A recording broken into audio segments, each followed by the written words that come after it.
श्रीराम समर्थ. श्रोते हो, आपण ऐकत आहात श्री गोंदवलेकर महाराज यांचे प्रवचन. देह सुखाची अनासक्ती म्हणजे वैराग्य. भगवंत असण्याची जी स्थिती तिचे नाव भक्ती. आणि हा सर्व विस्तार माझा नाही या बुद्धीने राहणे याचे नाव वैराग्य. सर्व काही रामाचे आहे असे समजणे म्हणजे सर्वस्व रामास अर्पण करणे होय. परमार्थाच्या आड काय येते? धन, सूर, दारा वगैरे आड येत नाहीत, तर त्यांच्यावरचे जे ममत्व ते आड येते. वस्तूवर आसक्ती न ठेवणे हे वैराग्य आहे. ती वस्तूच नसणे हे वैराग्य नव्हे. एखाद्याची बायको मेली किंवा नसली म्हणजे तो विरक्त आणि असली तर आसक्त असे म्हणता येणार नाही. बायको असून लंपट नसेल तर तो विरक्तच आहे. आहे ते परमात्म्याने दिले आहे आणि ते त्याचे आहे असे मानून आनंदाने राहणे हे वैराग्य होय. या भावनेत राहून जो इंद्रियांच्या नादी लागत नाही तो वैरागी. संसार हा नश्वर आहे हे ओळखून वागावयाचे आहे. तो टाकता येत नाही.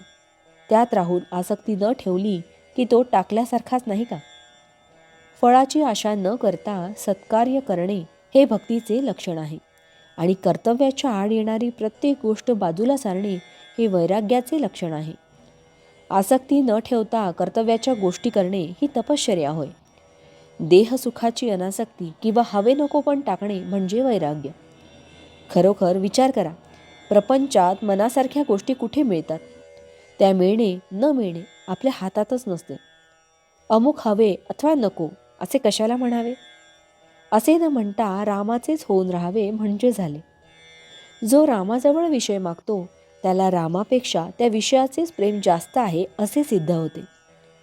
विषय बाधक नाही, पण विषयासक्ती बाधक आहे.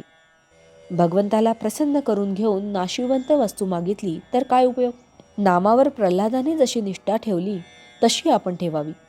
त्याने नाम श्रद्धेने घेतले आणि निर्विषय होण्याकरिता घेतले. आपण ते विषयासाठी घेऊ नये. जगातले सर्व लोक सुखासाठी प्रयत्न करीत आहेत.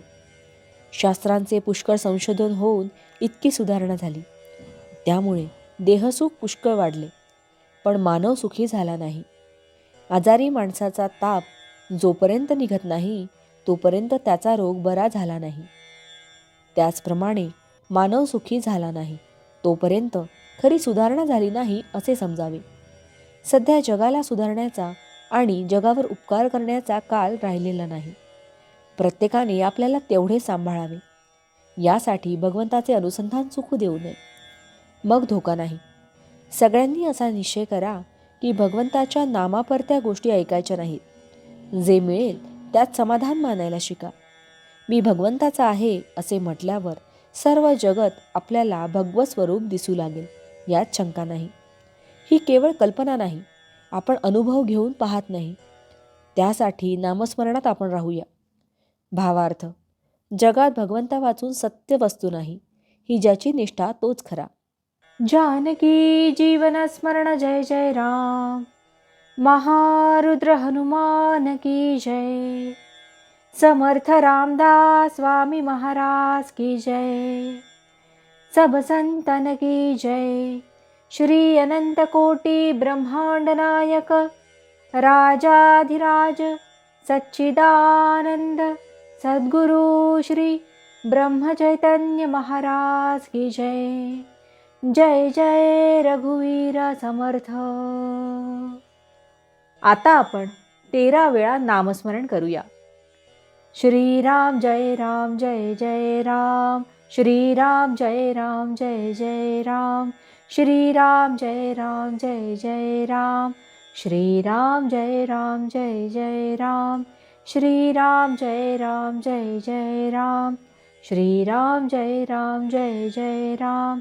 श्रीराम जय राम जय जय राम. श्रीराम जय राम जय जय राम. श्रीराम जय राम जय जय राम. श्रीराम जय राम जय जय राम.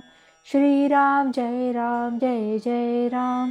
श्रीराम जय राम जय जय राम. श्रीराम जय राम जय जय राम. जय श्रीराम.